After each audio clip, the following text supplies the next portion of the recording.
السلام علیکم ناظرین، آپ کو ایک اہم خبر سے آگاہ کرتے چلیں۔ عید کی خوشیاں دوبالا، سرکاری ملازمین کے لیے بڑا اعلان۔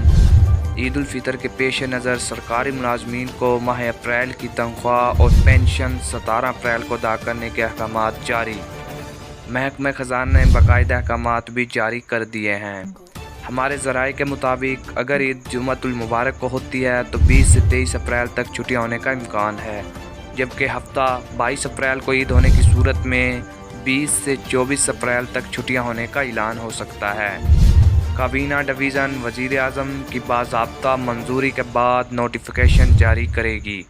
واضح رہے کہ روایت حلال ریسرچ کونسل کے سیکرٹری جنرل خالد اعجاز مفتی کا کہنا تھا کہ 20 اپریل کی شام عید الفطر کا چاند نظر نہیں آئے گا، لہٰذا رمضان 30 روزوں پر مشتمل ہوگا اور عید ہفتہ 22 اپریل کو منائی جانے کا امکان ہے۔ مزید خبروں کے لیے ہمارا چینل اقصیٰ نیوز کو سبسکرائب کریں۔